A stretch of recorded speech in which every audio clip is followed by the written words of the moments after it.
Pangeran Regent Gu Xingzi adalah seorang pincang. Para wanita bangsawan di ibu kota tak ada yang mau menikahinya. Kaisar mengeluarkan dekret untuk mengundi memilihkan istri baginya. Yang terpilih adalah teman masa kecil tunanganku, Lu Huaijing.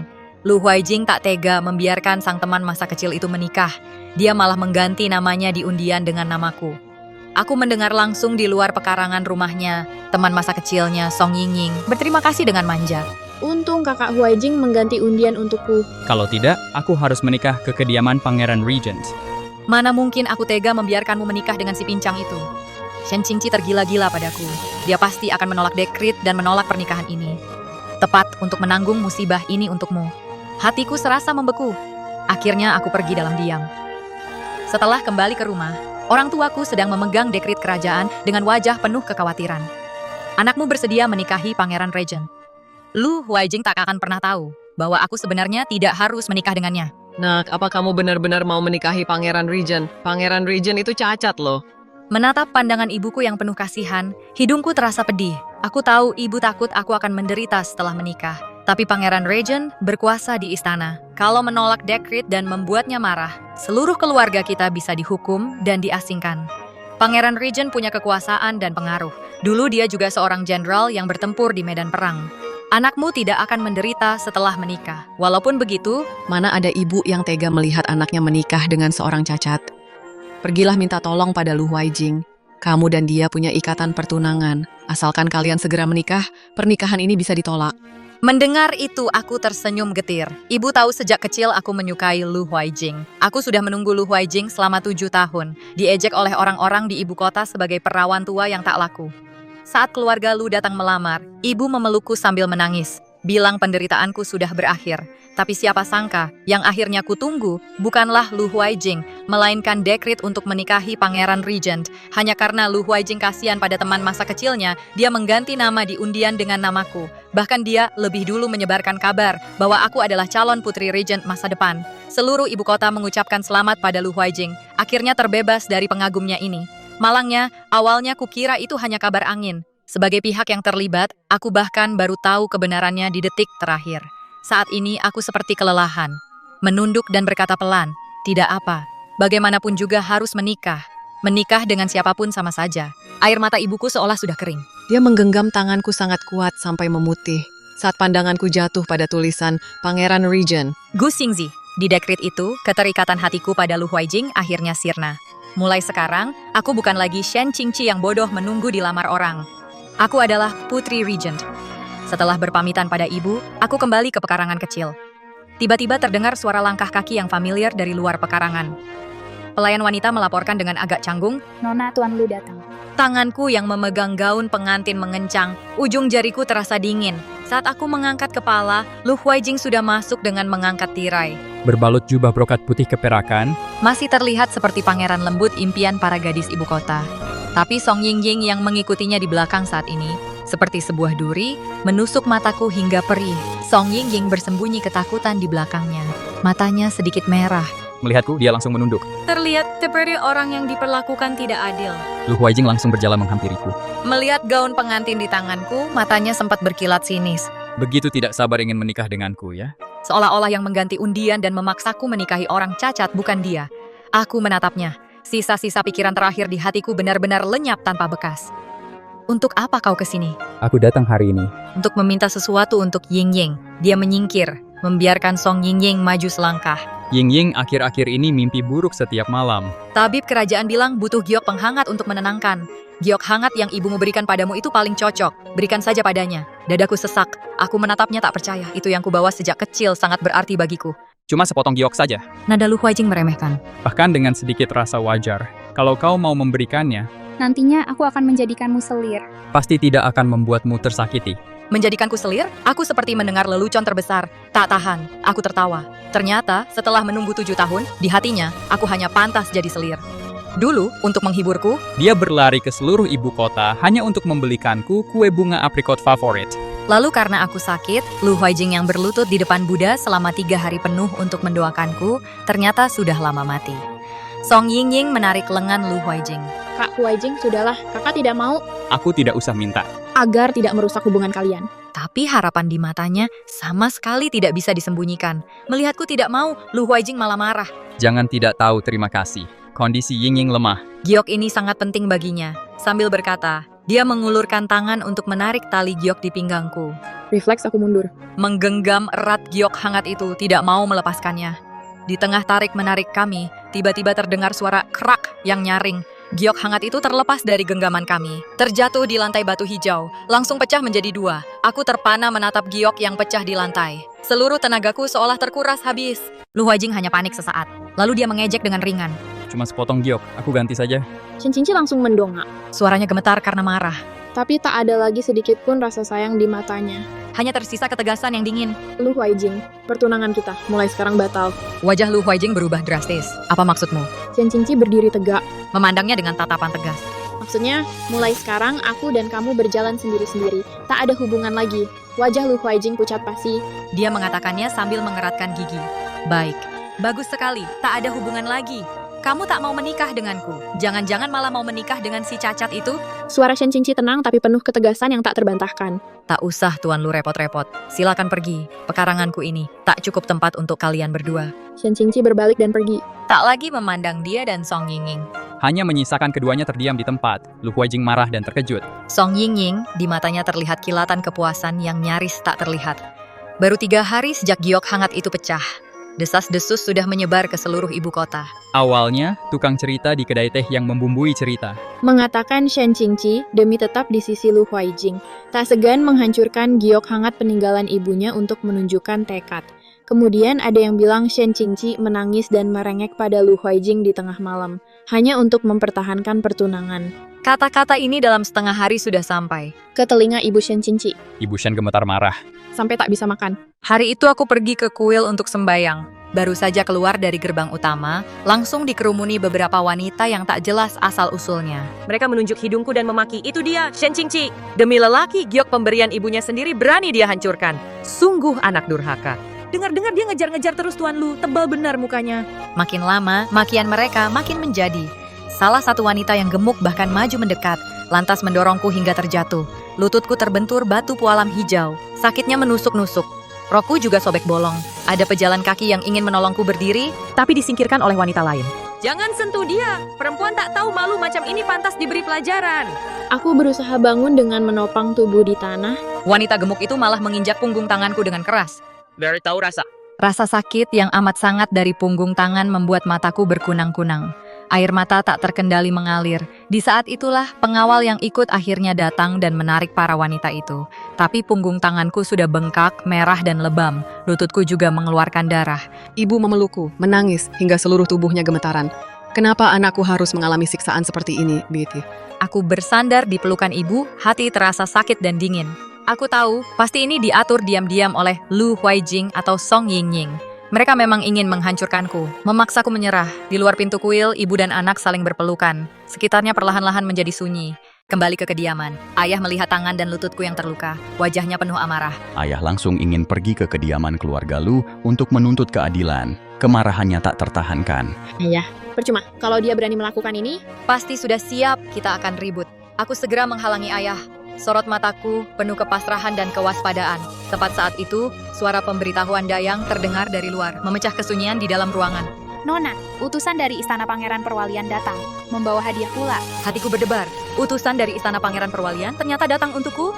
Aku bangkit dan menyambutnya. Langkahku ringan namun mantap. Sang utusan melihatku. Lalu memberi hormat dengan sopan. Sikapnya anggun dan tertib. Tuanku mendengar kabar buruk yang beredar di ibu kota belakangan ini dan tahu Nona telah dirugikan. Giok hangat ini didapatkan tuanku di daerah barat dahulu kala.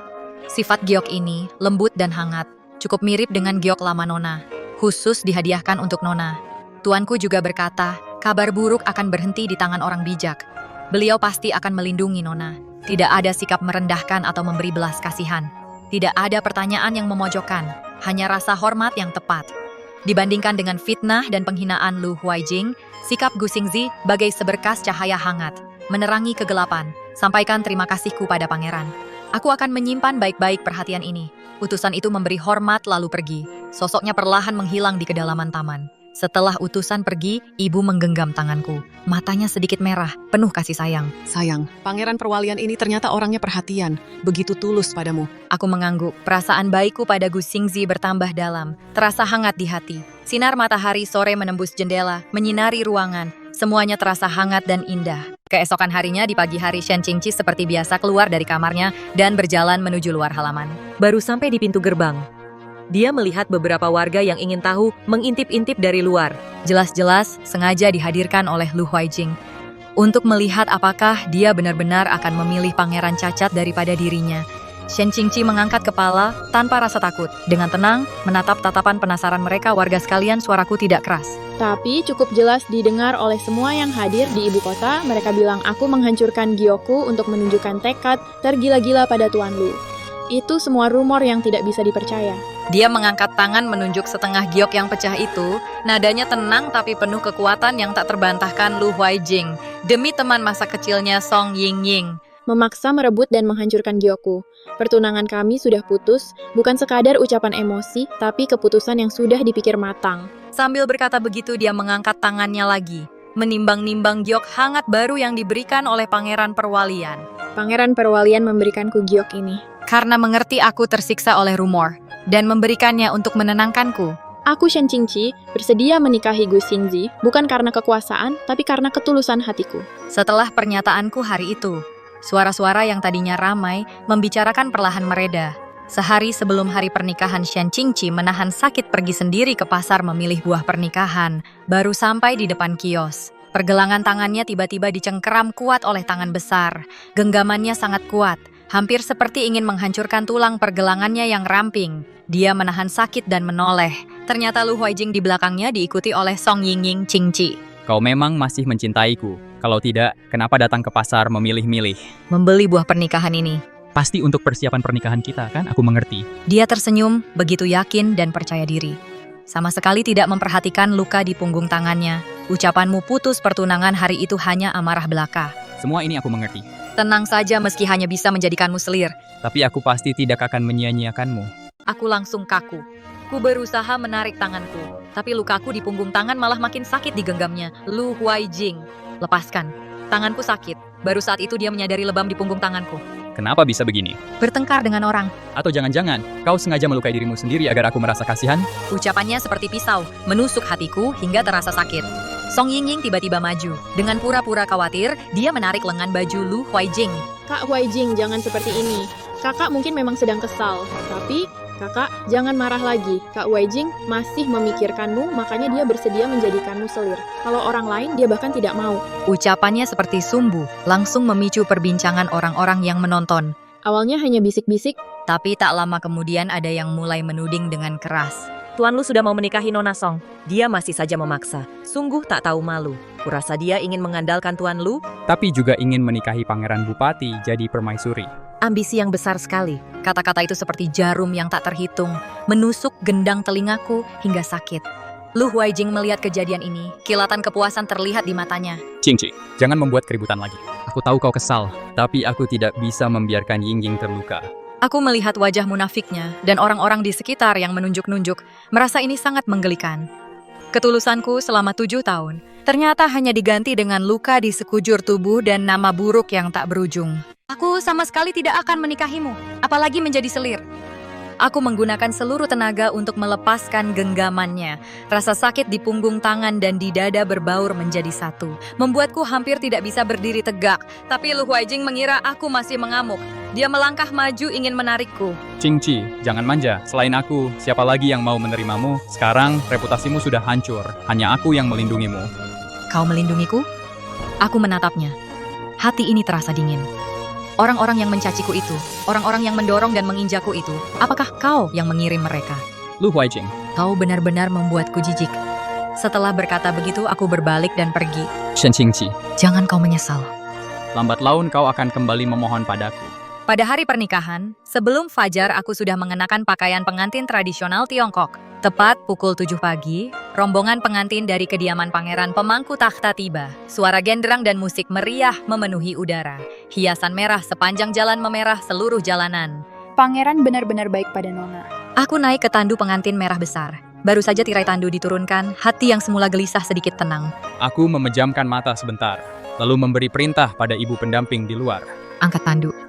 Ibu pendamping menjawab, Tandu pengantin merah besar perlahan diangkat. berjalan menuju arah kediaman pangeran pemangku tahta. Pada saat yang sama, sebuah tandu kecil berwarna hijau baru saja tiba di pintu belakang kediaman Shen. Lu Huaijing berdiri di samping tandu. Di tangannya menggenggam sapu tangan sutra merah yang sudah kusut. Dia mengangkat tangan dan mengetuk pintu belakang. Cingci, aku datang untuk menikahimu. Menunggu sebentar, melihat pintu belakang masih tertutup rapat, tak ada yang membuka atau merespons. Nada suara Lu Huaijing terdengar agak pasrah saat berkata, Cingci, aku tahu kamu masih marah, sengaja bersembunyi di dalam. dia berbicara sendiri pada pintu belakang yang tertutup, nadanya penuh keyakinan. Jangan lama-lama, Sudah lewat jam Chen. kalau tidak keluar, waktu yang baik akan terlewat. Aku tahu di hatimu masih ada aku, tidak tega meninggalkanku. Kalau tidak, kenapa diam-diam membeli buah pernikahan? Aku sudah bicara dengan Yingjing, kamu yang masuk duluan. Upacara teh bisa dilakukan nanti. Dia bersandar di daun pintu, merencanakan masa depan sendiri. Kadang bilang akan menghiasi halaman seperti apa untukku. Kadang bilang setelah Yingjing masuk, harus lebih mengalah padanya. Sama sekali tidak sadar bahwa di balik pintu, bahkan tak ada satu orang pun yang meresponsnya. Menunggu lagi sekitar 1/4 jam. Akhirnya dia mulai tak sabar, memukul pintu keras-keras, nadanya mulai panik, dan berteriak Cingci kalau tidak dibuka, aku akan masuk paksa. Nanti kalau sampai dilihat pelayan, wajahmu juga tidak akan enak dilihat. Tepat saat itu, pintu belakang berderit terbuka, pelayan pribadiku keluar, mata Lu Huaijing berbinar, segera mendekat. Di mana nonamu? Apa dia sudah sadar? Cepat suruh dia keluar, kita harus pergi. Namun pelayan itu menggelengkan kepala. Tuan Lu, lebih baik Anda pulang saja. Nonaku sudah setengah jam yang lalu naik tandu pengantin dari Wangsa Perdana Menteri. Sekarang mungkin sudah hampir bersujud. Senyum di wajah Lu Huaijing langsung membeku. Seluruh tubuhnya terdiam di tempat. Dia tiba-tiba menatap kereta kecil yang kusam itu. Pandangannya penuh ketidakpercayaan. Lalu menatap wajah pelayan yang dingin. Seperti akhirnya menyadari sesuatu. Kamu berbohong. Bagaimana mungkin dia? Kereta ini sengaja kusiapkan untukmu. Kereta ini, Nona bahkan takkan meliriknya. Pelayan memotong ucapannya. Nona menikah dengan Raja Muda. Prosesi pengantin membentang sejauh beberapa kilometer. Mahkota Phoenix, jubah merah, jalan dilapisi emas. Mana bisa dibandingkan dengan kereta rusakmu ini? Nadanya penuh sarkasme yang tak tertahan. Tidak mungkin. Dalam hati, Lu Huaijing gila-gilaan menyangkal kenyataan. Shen Qingqi jelas selama ini mencintainya. Hanya dia yang mau dinikahi. Bagaimana mungkin menikah dengan Raja Muda? Dia pasti masih marah. Kalau dikejar sekarang, mungkin masih bisa dibujuk kembali. Memikirkan ini, Lu Huaijing langsung berlari ke arah kediaman Raja Muda. Kereta pengantin merah besar sedang di tengah jalan. Baru saja belok di sudut jalan. Tiba-tiba terdengar langkah kaki tergesa-gesa. Kemudian, badan kereta terguncang keras. Tirai kereta dibuka kasar oleh seseorang. Aku kaget dan mendongak.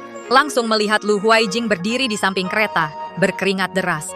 Rambutnya acak-acakan, jubah mewahnya belepotan debu, dadanya naik turun keras. Jelas dia berlari seperti orang gila sepanjang jalan.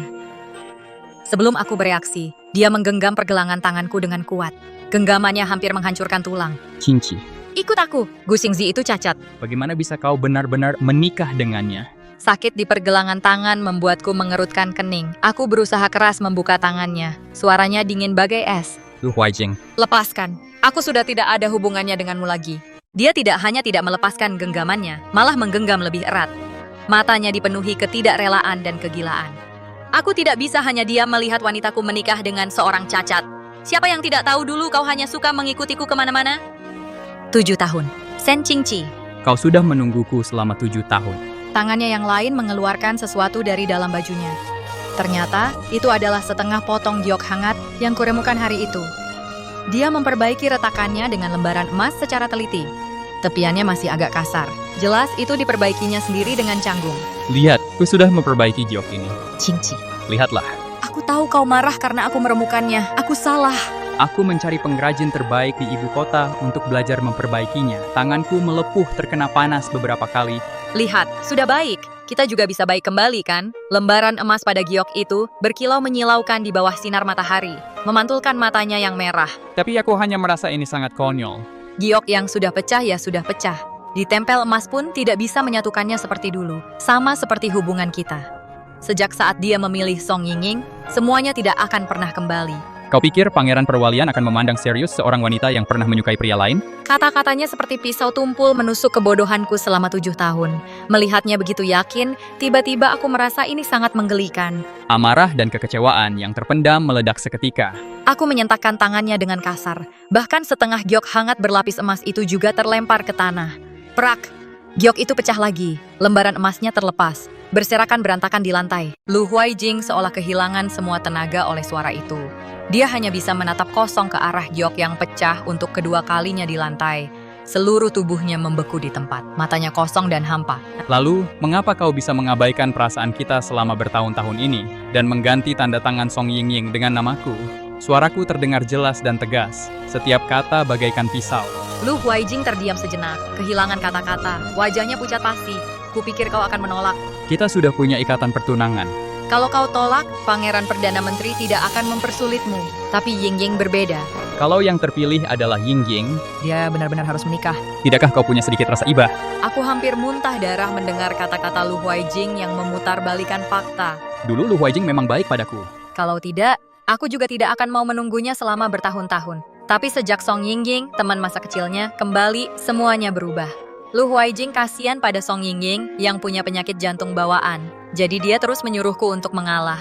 Pemerah pipi yang kusukai, Song Yingying juga suka.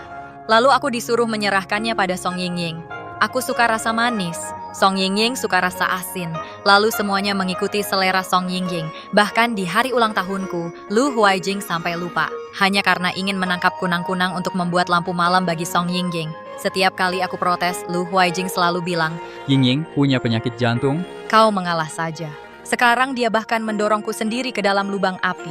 Tidak ada lagi sedikit pun rasa sayang di mataku. Aku lebih baik menikah dengan siapapun. Bahkan menikah dengan orang biasa masih lebih baik daripada menikah dengan orang egois sepertimu. Dia memotongnya dengan nada dingin. Suaranya tenang namun tegas. Tak menyisakan sedikit pun rasa iba. Kau selalu bilang ini tulus dari hatimu. Tapi ketulusanmu cuma mau menjadikanku selir. Membuatku mengalah untuk Song Yingying. Membuatku menelan semua penghinaan demi cintamu yang dalam itu. Lu Huaijing, aku, Shen Qingqi, buta selama 7 tahun menunggumu. Sekarang aku akhirnya sadar. Jangan lagi membohongi dirimu sendiri. Begitu kata-katanya selesai, para pengawal dalam iring-iringan pengantin langsung maju mengepung Lu Huaijing. Dia terhuyung mundur 2 langkah, memandangi Shen Qingqi dengan tatapan dingin yang penuh ketergesaan. Ekspresi tergesa-gesa di wajahnya perlahan berubah jadi terkejut. Dan panik, matanya membelalak. Qingqi, dengarkan penjelasanku. Tak perlu penjelasan. Dia berkata pada pemandu acara pernikahan dengan suara berat, angkat tandunya. Lu Huaijing seperti tiba-tiba tersadar. Dengan cepat menerjang ke depan tandu, membentangkan tangannya menghalangi jalan. Ku bilang tidak boleh menikah, ya tidak boleh. Hari ini aku akan berdiri di sini. Kalau kau, Berani, langkahi saja mayatku. Shen Qingqi tak menyangka Lu Huaijing bisa gila sampai segitunya. Seraya berkerut kening berkata, Cepat minggir. tidak, kecuali kau kembali bersamaku. Orang-orang di bawah saling pandang. Tak ada yang berani melangkah lagi. Lu Huaijing menganggap keraguan Shen Qingqi sebagai tanda hati yang luluh. Harapan berkobar di matanya. Suaranya melunak, matanya memandang lembut ke arah tandu pengantin. Qingqi, kita pulang. Aku akan menikahimu. Dengan cara yang sah, Yingying tidak akan kumasukkan ke rumah. Bagaimana? Hanya kau yang akan kunikahi. Tepat saat itu dari kerumunan orang tiba-tiba muncul sosok yang familiar. Ternyata ibu Lu Huaijing, Nyonya Lu. Dia menarik lengan Lu Huaijing. Jinger, kau gila. Ini tandu pengantin putri permaisuri pemangku raja. Cepat ikut ibu pulang. Lu Huaijing malah menepis tangan wanita itu. Dengan keras kepala menghalangi jalan tandu. Ibu, Qingqi adalah milikku. dia tidak boleh menikah dengan orang lain. Nyonya Lu gemetar karena marah. Langsung menamparnya. Anak durhaka, kamu masih merasa keluarga Lu belum cukup menderita karena ulahmu. Hari ini kamu berani menghalangi tandu. Besok keluarga Lu bisa dihukum mati seluruhnya. Dia berbalik dan membungkuk dalam-dalam ke arah tandu. Suaranya terdengar seperti hendak menangis. Nona Shen, maksudku yang mulia putri, ini karena keluarga lu gagal mendidik anak sehingga berani lancang terhadap yang mulia. Mohon yang mulia berbesar hati, maafkan dia kali ini. Melihat wajah Nyonya Lu yang pucat dan lesu, hatiku tidak merasa senang, hanya ada kesedihan yang dingin dan tipis. Dulu dia pernah menggandeng tanganku sambil tersenyum, berkata, cepat-cepat menikah ke sini, ibu akan menyayangimu seperti anak kandung sendiri. Kini, demi kelakuan anaknya yang keterlaluan, harus merendahkan diri di hadapanku, seorang putri. Tidak ada yang lebih lucu dari dunia ini. Baru saja aku hendak berbicara. Tiba-tiba terdengar derap kaki kuda dari kejauhan. Derap kaki kuda itu semakin dekat, membuat tanah bergetar sedikit. Orang-orang yang menonton secara refleks mundur ke kedua sisi. membuka jalan dengan paksa. Kuda hitam legam itu langsung berhenti di depan tandu pengantinku. Pria di atas kuda itu mengenakan pakaian dinas hitam bermotif ular naga, rambut hitamnya diikat dengan mahkota giok, sama sekali tidak seperti orang cacat yang digosipkan. Sebelum aku bereaksi, dia turun dari kuda dengan gerakan gesit tanpa sedikit pun kaku. Gu Xingzi langsung berjalan ke sisi tandu, mengabaikan Lu Huaijing yang masih berjuang ditahan pengawal. Saat tirai tandu dibuka, kedinginan di matanya sedikit melunak. Sebelum dia sempat berkata-kata, dia membungkuk, lengan dengan mantap merangkul pinggangnya. Dengan sedikit tenaga, dia mengangkatnya secara horizontal, Berbalik dan melompat ke atas kuda, menempatkannya dengan aman di depannya. Dada yang lebar menempel di punggungnya, memberikan sensasi hangat dan menenangkan. Rangkaian gerakan ini sangat lancar. Membuat warga yang menyaksikan terkesima. Suara perbincangan langsung meledak, hampir mengguncang seluruh jalan. Raja muda ternyata tidak cacat. Kabar bahwa kakinya putus saat berperang ternyata palsu. Lihatlah sikap dan aura ini, mana seperti orang cacat, mungkin sengaja menutupi. Iya, betul. Lihatlah Raja Muda dan Nona Shen berdiri bersama, satu tampan dan berwibawa. Satu cantik dan anggun, benar-benar pasangan yang ditakdirkan. Pantas saja Nona Shen bersikeras menikah. Siapa yang tidak akan memilih Raja Muda seperti ini, daripada memilih Tuan Lu yang hanya menyuruhnya mengalah? Lu Huaijing di belakang mendengar perbincangan ini, memandangi dua orang yang berdekatan di atas kuda, matanya memerah seakan hendak meneteskan darah. Desas-desus tentang kecocokan mereka di telinganya, membuatnya secara refleks menghentikan langkah. Wajahnya perlahan kehilangan warna, menjadi pucat seperti kertas. Tapi dia masih belum menyerah, berkata dengan keras kepala. Qingqi masih mencintaiku. Kami sudah bersama selama 7 tahun. Kau hanya pelariannya. Pelarian? Gu Xingzi mengejek. Dia mengangkat tangan kanannya. Para pengawal di sampingnya segera paham. Maju 2 langkah dan menahan Lu Huaijing dengan kuat. Tidak bisa bergerak sedikit pun meski berusaha keras. Melihat itu, Lu Huaijing benar-benar panik. Dia menoleh dan berteriak pada warga yang menonton. Jangan kalian tertipu olehnya. Shen Qingqi dan aku sudah pernah berhubungan intim. Ia sudah tidak suci lagi, menikahi Pangeran Perdana Menteri hanya untuk menutupi aibnya. Wajahku tiba-tiba menjadi muram. Kuangkat tangan dan menahan lengan Gu Xingzi yang melingkari pinggangku, memberi isyarat padanya untuk tetap tenang. Lalu berkata dengan suara dingin pada Jinshu di belakangku. Jinshu. Keluarkan barangnya. Jinshu segera maju, menyerahkan sebuah kotak brokat ke tanganku. Aku membuka kotak brokat itu, mengambil setumpuk surat dan selembar surat perjanjian dengan tulisan jelas. Mengangkatnya dan memperlihatkan barang-barang ini di depan semua orang. Lu Huaijing. Pertunangan kita sudah dibatalkan sejak aku terpilih menjadi istri Pangeran Perdana Menteri. Aku menunjuk surat-surat itu. Suaraku jernih seperti lonceng. Setiap kata tegas dan jelas. Selama 7 tahun bersamamu. Aku tidak pernah melanggar batas sedikit pun. Mana ada hubungan intim? Kamu hanya tidak bisa menerima kekalahan. Di atasnya ada tanda tangan orang tuamu. Kamu tidak akan menyangkalnya, kan? Warga yang menonton melihat bukti-bukti itu. Suara perbincangan semakin ramai. Setiap kata seperti pisau yang menancap di hati Lu Huaijing. Ternyata Tuan Lu yang bersalah pada Nona Shen. Sekarang malah membuat fitnah. Tadinya merasa dia kasihan. Sekarang lihat, benar-benar akibat ulahnya sendiri. Lu Huaijing tenggelam dalam suara-suara itu. Wajahnya pucat hampir transparan. Tubuhnya goyah, seperti mendapat pukulan berat. Matanya hanya menyisakan kebingungan dan keputusasaan. Dia membuka mulutnya tapi tak satu kata pun bisa diucapkannya. Hanya bisa memandangi aku dan Gu Xingzi. Wang Fei tak perlu marah padanya. Seret, dia pergi hukum atas tuduhan memfitnah keluarga kerajaan para pengawal. Baru saja hendak menyeret Lu Huaijing pergi warga yang menonton. Awalnya hanya berbisik-bisik. Kini semuanya justru menyalahkan dan mengejek Lu Huaijing. Kurasa dia cuman iri pada pangeran pemangku takhta. Melihat Nona Shen menikah dengan baik, jadi gila dan mengoceh seenaknya. Orang seperti ini harus dikurung agar tidak merugikan orang lain lagi. Tepat pada saat itu. Dari luar kerumunan terdengar langkah kaki tergesa-gesa Song Yingying berlari terengah-engah sambil mengangkat gaunnya. Sanggulnya sedikit berantakan, wajahnya penuh kecemasan. Dia langsung melihat Lu Huaijing yang ditahan di tanah langsung menerjang ke sana. Tapi saat melihat Gu Xingzi di atas kuda, langkahnya terhenti sebentar, lalu berbalik ke arahku, matanya berkilat sesaat dengan kebencian, tapi berpura-pura lemah lembut lalu berkata lembut pada warga yang menonton. Saudara-saudara sekalian, Jangan tertipu oleh kakak Shen Dia dan kakak Huaijing tumbuh bersama sejak kecil. Dulu jelas sangat mencintai kakak Huaijing, tapi sekarang malah menikah dengan pangeran pemangku takhta. Mungkin sejak dulu sudah mengincar kekuasaan dan kekayaan. lagi pula mana mungkin kakak Huaijing memfitnah. Mungkin karena kakak Shen sekarang sudah jadi Wang Fei. Lalu berbalik melupakan orang lain, melupakan hubungan masa lalu. Kata-kata manipulatifnya membuatku geram. Sebelum sempat kuucapkan kata Gu Xingzi di depanku sudah berwajah dingin. Dia menarik tali kekang kudanya. Matanya yang dingin seperti pisau tajam menyapu ke arah Song Yingying. Sebelum dia bisa mengucapkan satu kata pun, tiba-tiba turun dari kudanya. Beberapa langkah membawanya ke hadapan wanita itu. Song Yingying masih ingin berpura-pura menyedihkan. Baru saja hendak membuka mulut. Gu Xingzi langsung menghantamnya dengan beberapa tamparan keras, membuat pipinya langsung memerah dan bengkak. Darah merembes dari sudut mulutnya.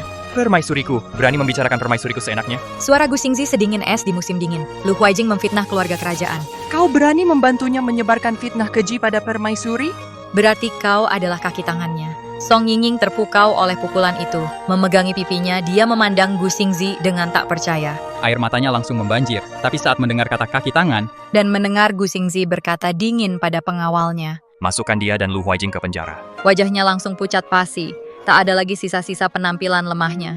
Dia mundur selangkah dengan cepat, mendorong Lu Huaijing di sampingnya. Duduk berlutut di tanah dengan suara plok, terus membungkuk dan bersujud pada Gu Xingzi. Pangeran ampun! Hamba bukan kaki tangannya. Semua ini dipaksa oleh Lu Huaijing. Dia yang menyuruhku membantunya berbicara. Aku sama sekali tidak tahu dia memfitnah. Lu Huaijing sudah terpukul oleh kecaman rakyat dan hukuman dari Gu Xingzi hingga linglung. Kini didorong oleh Song Yingying, dan mendengarnya melepaskan diri di depan umum, matanya langsung memerah. Berjuang bangkit dari tanah, mencengkeram rambut Song Yingying. Song Yingying! Dasar pelacur! Dulu siapa yang menangis memohon bantuanku? Siapa yang membuatku berulang kali mengkhianati Qingqi? Sekarang kau berani melepaskan diri. Song Yingying juga mulai panik. Tangannya meraih dan mencakar wajah Lu Huaijing. Lu Huaijing, kau pantas menerimanya. Kau sendiri yang tidak berguna, tidak bisa mempertahankan Shen Qingqi. Dan malah menyeretku.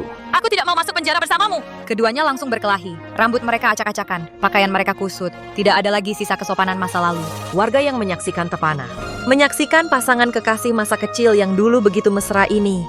Berbalik menjadi musuh di depan umum seperti sebuah lelucon. Dasar perempuan pengkhianat! Ini semua salahmu. Kau sendiri yang mencari masalah. Pantas saja kau berakhir seperti ini. Saling menarik dan mencakar satu sama lain. Suasana menjadi kacau balau. Gu Xingzi memandang dingin pada pemandangan ini. Matanya dipenuhi rasa jijik. Jangan biarkan mereka mengotori pandangan putri di sini. Bawa mereka pergi bersama, masukkan ke penjara. Para pengawal segera maju, memisahkan kedua orang yang sedang berkelahi. Memaksa menyeret mereka pergi. Keduanya masih saling memaki. Suara mereka perlahan menghilang di ujung jalan. Gu Xingzi berbalik dan kembali ke samping kuda. Kembali naik ke atas kuda. Mendekatkanku lebih erat ke pelukannya. Membuatmu menyaksikan pertunjukan kotor. Maaf sudah merepotkanmu. Aku menggelengkan kepala, bersandar di dadanya, memandang ke arah di mana Lu Huaijing dan Song Yingying menghilang. Hati ini hanya dipenuhi kelegaan yang mendalam. Hubungan selama 7 tahun akhirnya benar-benar berakhir dalam kekacauan ini. Saat Gu Xingzi membawaku pulang ke kediaman dengan menunggang kuda, pintu gerbang istana sudah dihiasi lentera dan dekorasi. Kain sutra merah menjuntai dari atap pintu, penuh dengan suasana sukacita. Para pelayan melihat kami kembali, lalu serentak membungkuk memberi hormat. Selamat datang kembali, Tuan Muda dan Nyonya Muda. Gu Xingzi turun dari kuda terlebih dahulu. Gerakannya lincah dan mantap. Lalu dengan hati-hati, ia mengangkatku turun, sangat lembut dan perhatian. Semua persiapan upacara pernikahan sudah selesai. Maafkan aku karena membuatmu tertunda lama di perjalanan. Pipiku terasa agak hangat, aku mengangguk pelan sebagai tanda mengerti. Dia menggenggam tanganku, dan melangkah masuk ke dalam istana selangkah demi selangkah. Karpet merah terbentang dari pintu gerbang hingga ke balai utama. Sangat meriah. Di kedua sisinya berdiri para pelayan istana. Pandangan mata mereka penuh hormat dan doa restu. Di tengah balai utama terletak meja sembahyang. Di atasnya terpajang tablet sembahyang langit dan bumi. Pemandu pernikahan tersenyum mendekat. Menuntun kami melakukan ritual sembahyang pernikahan. 1. Sembahyang kepada langit dan bumi. 2. Sembahyang kepada orang tua. 3. Pengantin saling bersembah. Kami berbalik badan saling berhadapan. Pandangannya padaku begitu lembut, seakan bisa membuatku tenggelam. Hatiku berdebar kencang. Perlahan aku membungkuk bersiap untuk bersembah, menyelesaikan sembahyang terakhir ini bersamanya. Upacara selesai, diantar ke kamar pengantin. Para pelayan segera bersorak riuh. Penuh sukacita. Pulang ke kamar dan istirahatlah dulu. Aku akan menemanimu setelah menghibur tamu sebentar. Gu Xingzi menggenggam erat tanganku, nada suaranya penuh kelembutan. Aku mengangguk setuju, hatiku dipenuhi ketenangan dan harapan. Didampingi oleh Jinshu, Aku berjalan menuju kamar pengantin yang sudah disiapkan.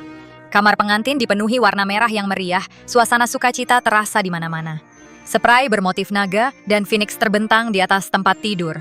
Sangat indah dan mewah. Aku duduk di tepi tempat tidur, ujung jariku mengelus lembut spray yang halus. Hatiku dipenuhi ketenangan dan harapan akan masa depan.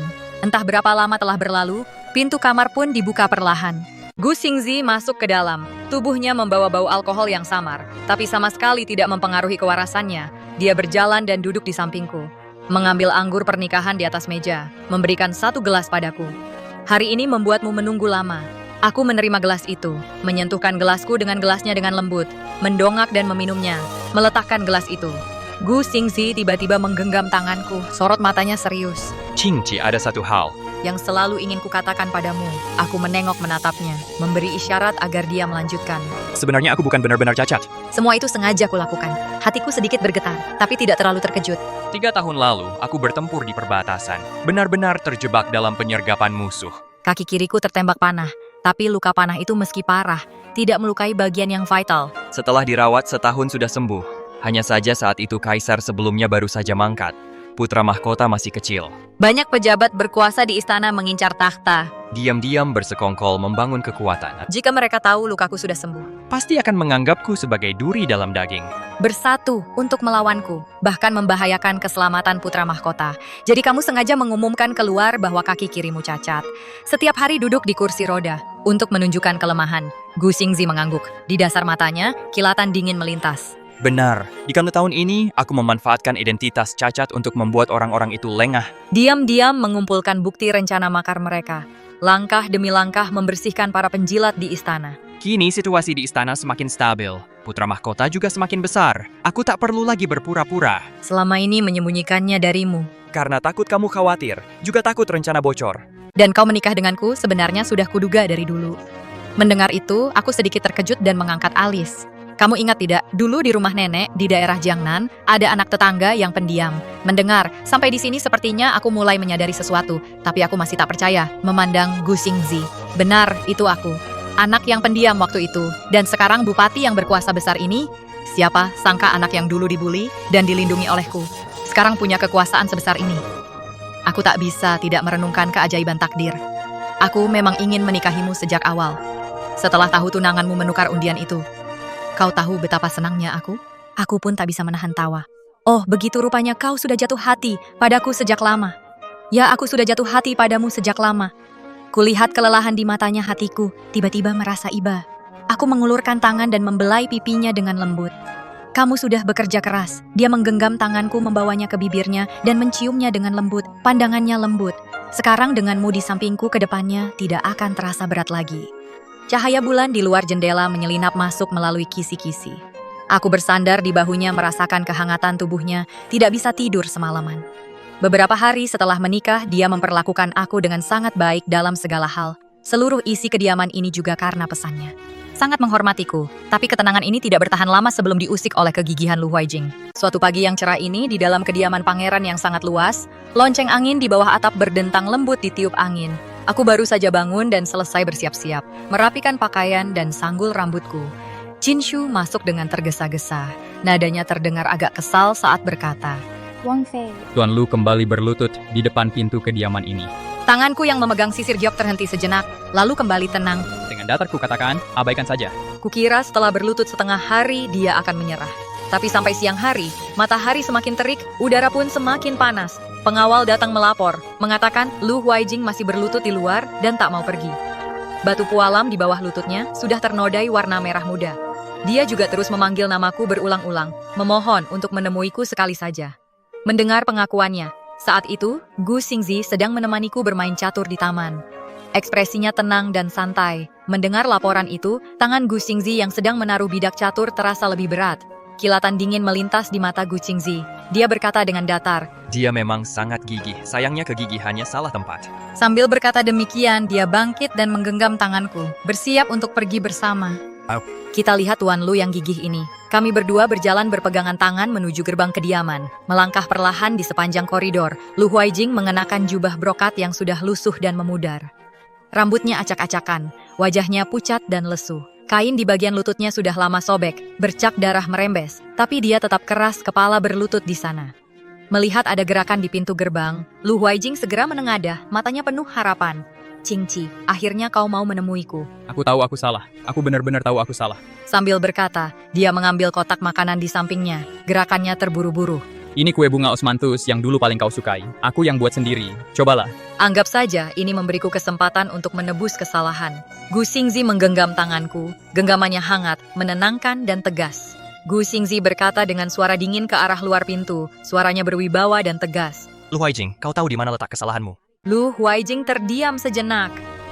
Ia pun berkata bahwa seharusnya tidak membela Song Yingying. Seharusnya tidak membiarkan Shen Qingqi diperlakukan tidak adil. Ia memohon Qingqi untuk pulang bersamanya. Berjanji pasti akan memperlakukannya dengan baik. Kedepannya tidak akan pernah seperti ini lagi. Mendengar ucapannya, Shen Qingqi tak bisa menahan diri dan menyemburkan tawa dingin. Ia berteriak ke arah pintu. Sampai sekarang kamu masih tidak tahu di mana letak kesalahanmu yang sebenarnya. Kamu tidak pernah menganggapku penting. Aku menikahi Gu Xingzi bukan karena emosi. Ini karena aku benar-benar ingin meninggalkanmu. Ingin menjalani hidup yang tenang. Kata-kata Shen Qingqi bagaikan pisau tajam yang menusuk dengan keras ke dalam hati Lu Huaijing. Wajahnya langsung pucat pasi, tubuhnya goyah. Tapi ia tetap tidak mau menyerah. Qingqi, aku tulus. Beri aku satu kesempatan lagi, hanya sekali saja. Kedinginan di sorot mata Gu Xingzi semakin menjadi.